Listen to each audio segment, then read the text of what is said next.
Greetings. If I could ask all of you all to sit down. Good greetings and good evening. Thank you for coming, and it's interesting. It's kind of funny because I'm looking at our four residents that have come this evening to our budget town hall meeting. And this is something that we do annually, where we talk through sort of the beginning issues of the budget preparation, talk through any opportunities for projects that people have in the community that they want to see funded, explain the process for funding those projects, and give you a little bit of background about what's going on in the city, what we already have going on, so that, you know, for instance, some of the construction projects you might see coming out of the ground shortly.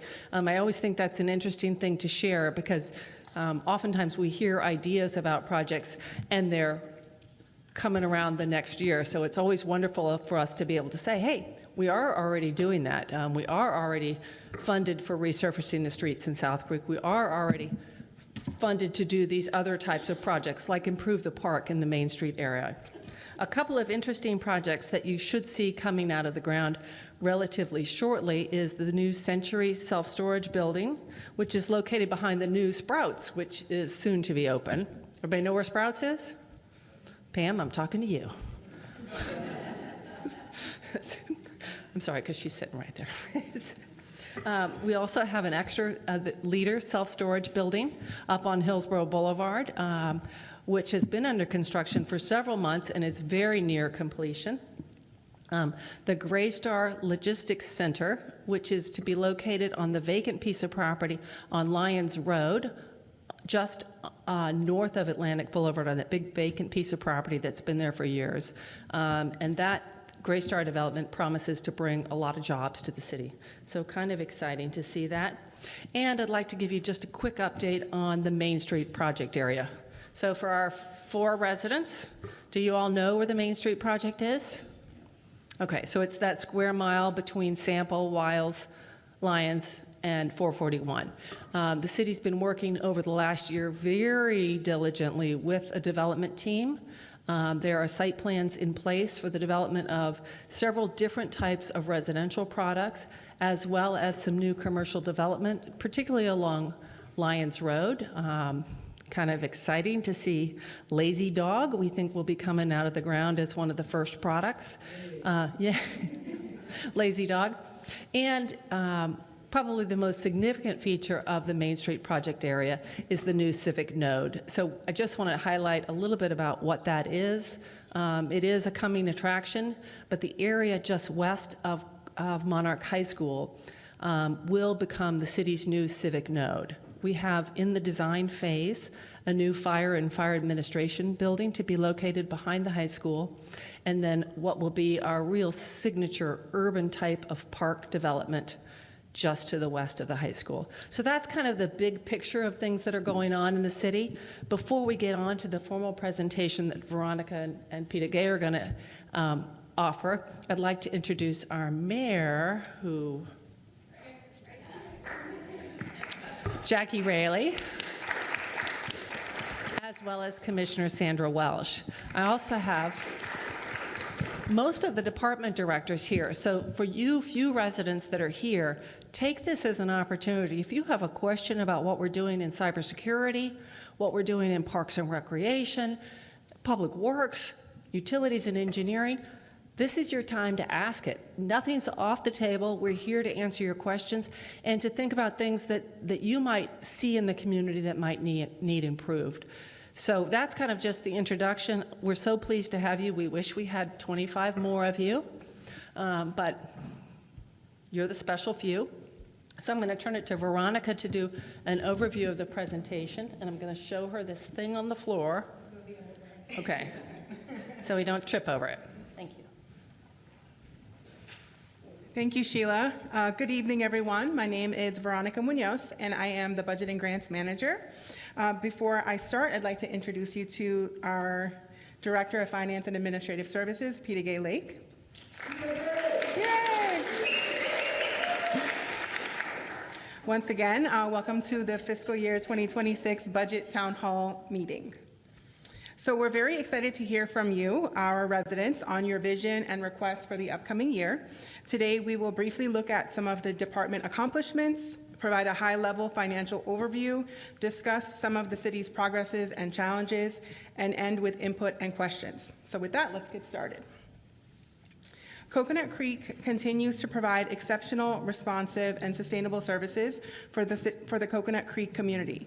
Several years ago, the city adopted Vision 2030, which is the city's 10-year strategic plan. Vision 2030 serves as the foundation for driving the city's initiatives, programs, and projects, and this plan reflects the values and priorities of our community and serves as the foundation for the fiscal year 2026 budget. It also focuses on continuous improvement in the 5 key areas of focus of adaptability and progressive mobility, safety and quality of life, high-performance government, smart growth, and sustainable environment. As we go through the budget development process, we are ensuring programs, activities, and services align with these 5 key focus areas with their respective strategic goals. We are excited to report that Coconut Creek is making great progress with Vision 2030, and this year alone, we were able to expand and enhance services and programs to include the body-worn camera program, the school zone safety enforcement program, the fire cadet program, our autism-friendly designation, the Never Forget cultural series, the Holocaust Memorial Project, Veterans Park improvements, the Creek Eats program, our glass recycling program, and our composting pilot program. Our efforts in pursuing grant funding also proved fruitful this year. We received state and federal funding to aid initiatives like the work zone safety enforcement, occupant protection and child passenger safety, and impaired driving education and prevention. We received $75,000 for a wastewater infrastructure project and $963,000 to be used towards the body-worn camera program for our police officers. We continue to invest in city infrastructure to include routine replacements and water, wastewater, streets, and facility improvements that are needed to support the services and programs provided to our community. We also continued completion and implementation of long-range plans, such as our Parks and Recreation Master Plan. And lastly, we continue to be responsive to the community's needs and requests as identified by you, our residents. So now I'll turn it over to Peter Gay for our financial review.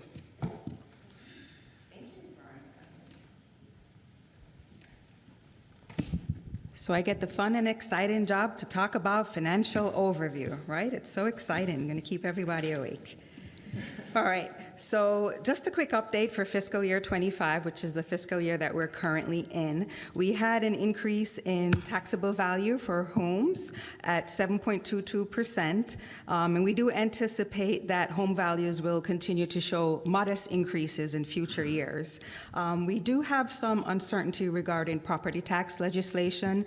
If nothing happens this year, we anticipate that something may come back next year, so we're actively monitoring what's going on at the state level in terms of property tax reform to evaluate the effects it will have on the city and the services. As far as economic development activities, like Sheila mentioned earlier, we're working on the Strata Development Project, the Leader Hillsborough Business Park, Gray Star Logistics, and the Main Street area. For the economic outlook in terms of revenues, we did have modest increases in property taxes for fiscal year 25. Part of that was due to the reassessments of the 7.22% that I mentioned earlier. And we also had an adjustment to the millage rate to help fund some of our major capital projects that are coming up in the next several years, which we'll go over a little bit later in the presentation. And for the first time in many, many years, we're actually seeing stabilization or decline in our demand-driven revenues. And basically what a demand-driven revenue is, it's the revenue we collect that's driven by consumer spending. So we look at things like half-cent sales tax or, electric utility fees or franchise fees. And for the most part, year after year, we see increases in those revenue streams. But for fiscal year 25, we're actually seeing some of those revenue sources stabilize, or some of them are actually decreasing. And a lot of that is due to partly some of the exemptions we have for sales tax.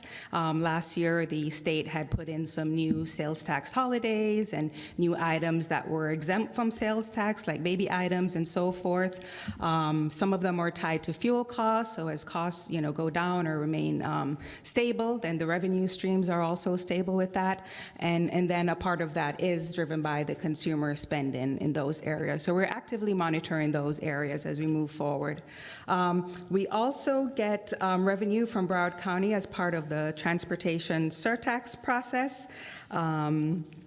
And basically, we have some projects upcoming for surtax spending, and that includes Sample Road pathway construction that we're working with the county now for an agreement to get that moving forward.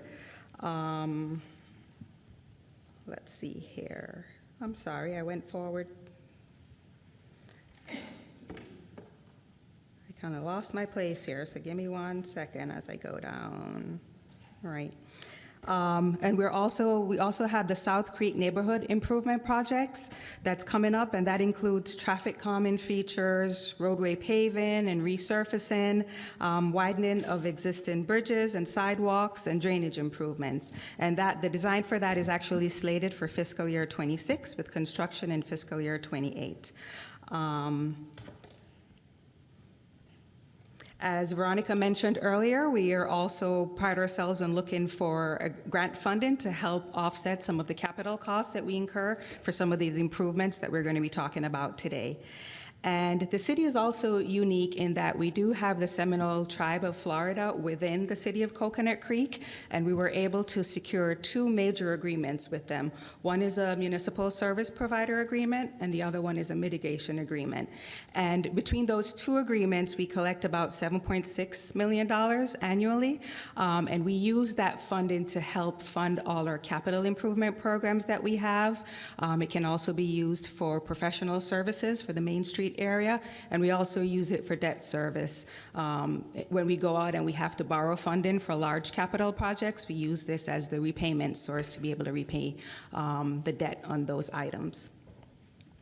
And then this pie chart, this slide here just shows a pie chart of the general fund revenues. I just wanted to point out that property taxes does make up a large part of general fund revenues. As you can see from the slide, it's about 32% that we get from property taxes, but it's not 100%. So we do get other revenue sources also.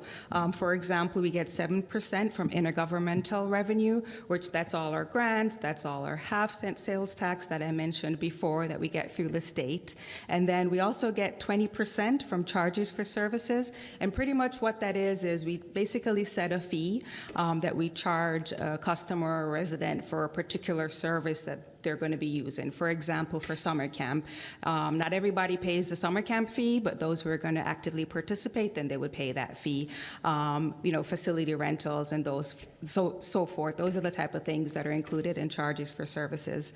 And we also have another 23% in appropriated fund balance, which basically is our savings for emergencies or to help stabilize the city in periods of uncertainty.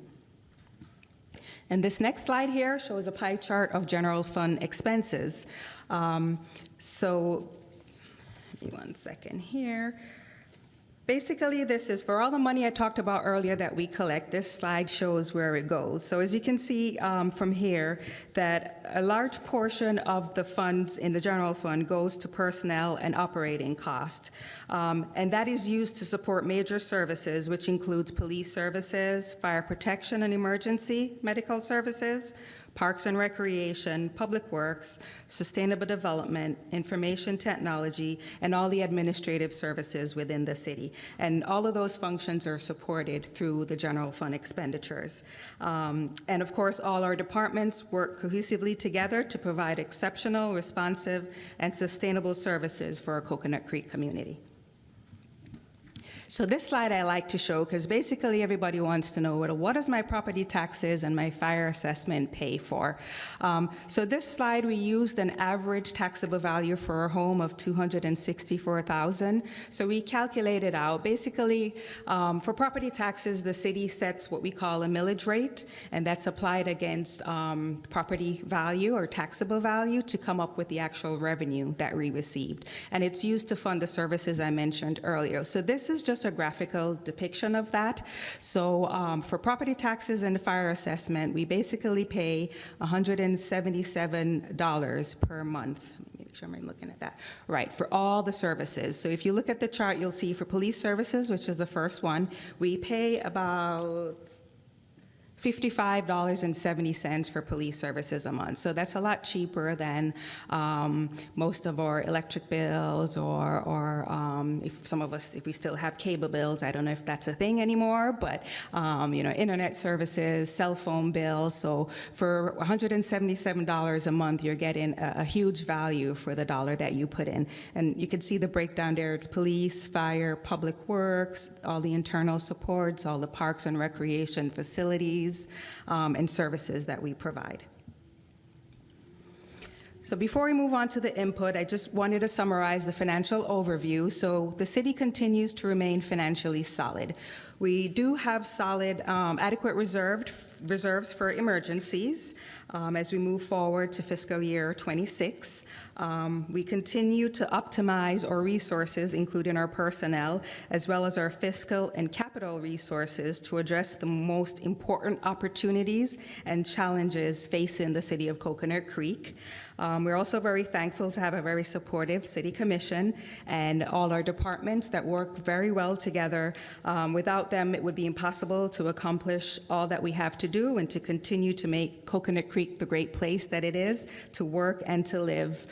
Just that wonderful place that Coconut Creek has become known for. And lastly, based on the current economic environment and some of the uncertainties that are out there, we're taking a very cautious and responsible approach to fiscal year 26 and the budget that we're going to be proposing later on in the year. So I wanted to go over really quickly some progresses and challenges that we have upcoming for the city. So as Veronica mentioned earlier, we do have long-term planning. So part of our success here at Coconut Creek is to make sure that we plan for the future. So as you can see here, we have been proactively planning. We have several different long-term plans, including an extensive capital improvement program, which basically it's just a plan that provides funding for replacement or improvements for our infrastructure, our facilities, or our equipment. And we utilize those items to help continue to provide service to our residents. We also have a Parks and Recreation Master Plan that provides a vision and an action plan for all our parks, our recreational facilities, our open spaces, and all our trails. As Sheila mentioned earlier, the long-awaited Main Street project is also gaining a lot of momentum, and we do have parcels that we own in that area that we have to start planning for. We're also working through a transit master plan, a mobility hub master plan, a climate action plan, a vulnerability assessment long-term plan, and we're also pushing towards a regional solid waste system. So all of this we have on the horizon that we're working through. All these plans will generate future initiatives and programs and projects that, of course, will come with huge benefits, but additional costs that we have to start planning for. So I did want to point out some of the major capital projects that we have on the horizon, and that includes our Fire Station 113. We do have police department improvements, as well as the development of the civic space at Main Street, which includes what we're calling Village Green Park, Lakeside Plaza, and then we're also considering a parking garage. We're still in the early planning stages and the design stages for these items, but we are moving forward with these projects. They continue to be a priority for the city, and they will require significant investment over the next 3 to 5 years. All right, I'm going to go over this slide really quickly. It's our Parks and Recreation Master Plan, which we completed several years ago, and it's basically a 10-year visioning and action plan for our Parks and Recreation Department. And the purpose is to ensure that the city continues to meet the leisure needs of its residents, and then the parks and the recreation system continue to contribute to the long-term sustainability and resiliency of the city. The plan basically is estimated at $42 million over a 10 to 15-year term. It started as a 10-year plan, and based on the cost that came in, it's stretching a little bit longer, but it's still on the horizon, and we're still working towards the Parks and Recreation Master Plan. We've completed improvements to Cocoa Point and Lakewood Parks, and we're also currently working on Donaldson and Sunshine Drive Parks, as well as Phase 1 for Lakeside and Oak Trails Park expansion. So some of the challenges that we face. As we go through fiscal year 25, fiscal year 26 will also bring its own set of challenges that we have to prepare for. We always have competing priorities with limited resources. If you were to talk to our police chief today, he will say he wants the entire budget for police. And then you go to the fire chief, where is he? He'll say he wants the entire budget for fire also. Or you go to finance, and we'll say we want the entire budget for finance. But unfortunately, that's not how it works. So we have lots of competing needs, and as we head into fiscal year 26, we have to collect all of those competing priorities and then prioritize them based on the resources and the revenue that we have, and then come up with a plan that we then present to the City Commission for approval. So while we remain financially strong, the challenge is to prioritize all the activities and balance the resources that the city has between what we desire, what we want, what we need, and so forth. Also, with the current economic climate that we're in, we have to navigate this year's budget process while considering the impact of increased operating costs due to price inflation. This is particularly challenging when funding capital improvement projects. We've seen large price increases over the past 3 years, and even though CPI is a little bit contained this year, we still have the effects of those large increases from previous years. CPI is not going down, it's not in the negative, so we still have year after year increases that we have to deal with when we prepare our capital projects. So we're faced with all these escalations in our operating and capital costs, and we have to work through that for the upcoming budget year. We also have to ensure that our operations, our programs, and our projects and services continue to align with our Vision 2030 strategic plans and objectives. We can go off to the side and create new programs and implement different programs, but Vision 2030 continues to serve as the foundation for the city, so we make sure that all our new requests are aligned with that strategic plan as we move forward. And then lastly, we have to continue to monitor the economic environment that we're in, and then evaluate any new legislation and the effects that it will have on the city and the city's budget. So before I wrap up, I wanted to go over some rates and fees. It's still early in the process. We haven't made any set determinations for fiscal year 26 as yet, but I wanted to provide a background of how those fees are set and so forth. So for the first one is our property taxes. Our current millage rate is 6.8988, which basically determines the property tax revenues that we get, and that is set by the City Commission on an annual basis. And for fiscal year 26, we don't anticipate the need to increase the actual millage rate for fiscal year 26 based on the information that we have as of today. The next one is our fire assessment, and that slide does show the cost of the fire assessment for single-family, multifamily, and mobile homes for the year. That is also adjusted annually. Under our current ordinance, the maximum that we can increase that by every year is 10%, and as we go through the budget process, we'll evaluate what our actual costs are to make a recommendation to the City Commission for what that increase should be. Moving on to solid waste, we do have a contract with a solid waste vendor, and in that contract, those prices go up by the consumer price index on an annual basis, so we're going to be working through that and making a determination for that for the upcoming year.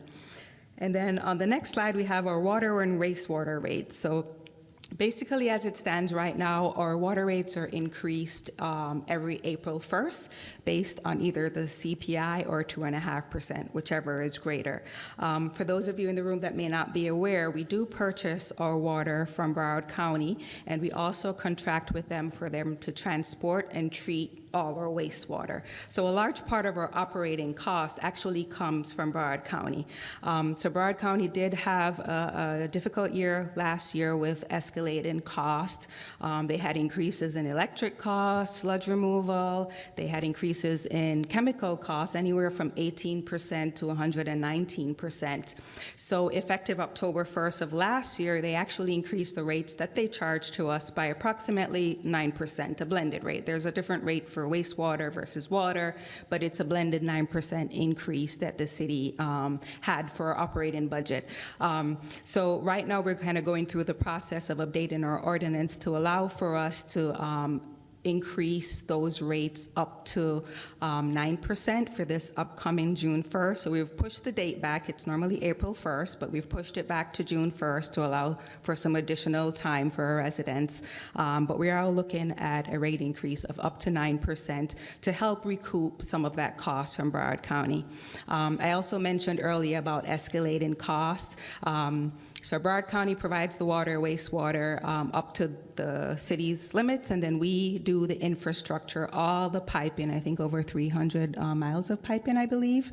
All the infrastructure the city actually maintains. So when we go out to do rehab on, our pump stations and so forth, we're seeing very large increases there also.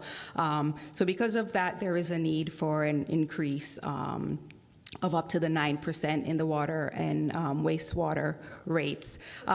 Sure. Right now, because I think that the residents that are here actually got the roll call about the rate increase, so maybe we want to take a little break and get questions on that topic. Okay.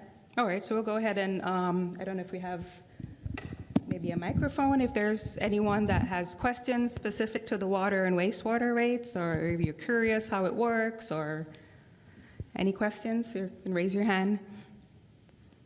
Bernadette has a question.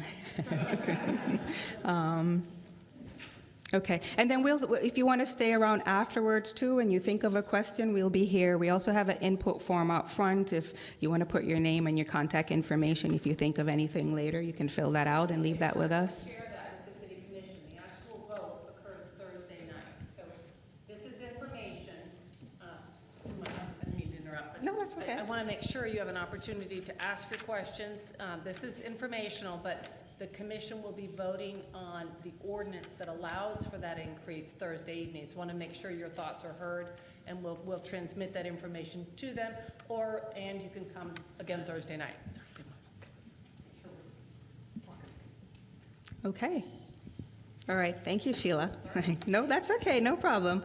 And then in terms of future increases, a lot of that is unknown at this time, so we're going to continue to monitor that to see what the increases will be in future years. The stormwater rates, right now, it's $5.08 per month, and that also increases by CPI on an annual basis. So just wanted to provide a background on how those rates are determined every year. All right, so before we wrap up, some of the top priorities that we have already identified and that we're going to be working through for fiscal year 26 include ensuring that we continue operations and we maintain public health, welfare, and safety. That's a top priority for us. We provide for initiatives, services, and programs that are actively wanted and utilized by the community. We don't want to invest $1 million in a program that only one resident turns up for, so on an annual basis we do that type of analysis. And we also commit to ongoing investments in our infrastructure that are needed to provide these services and programs that we offer. Additionally, some of the major capital projects we have upcoming includes, like I mentioned earlier, Fire Station 113, the Police Department improvements, the Main Street Civic Space, and our Parks and Recreation Master Plan. So just to provide an overview of the fiscal year 26 budget calendar, moving forward, July 1st is when we actually get the certification of taxable value from the property appraiser. So we don't actually determine the value of properties. That's done by Broward County Property Appraiser, and they actually certify it and send it to us by July 1st of every year. And then August 1st is when the deadline for us to present the fiscal year 26 proposed budget to the City Commission. And did I say August 1st? August 12th is when we hold the budget workshop to discuss the proposed budget. And then we also have first and second public hearing to adopt the budget in September, which is right now scheduled for September 15th and the 25th at 6 p.m. And then October 1st is when our new fiscal year would start. So with that, it's time for you to provide the input and what you'd like to see different with the City of Coconut Creek. If you prefer not to provide your input here in an open forum, we do have forms outside that you can fill out and leave with us. We'll make sure that your input is heard and considered. We also have a sign-in sheet, so we'll have your information, if we ask you to sign in so that there's any information we wish to share or to follow up with, we can send that information to you.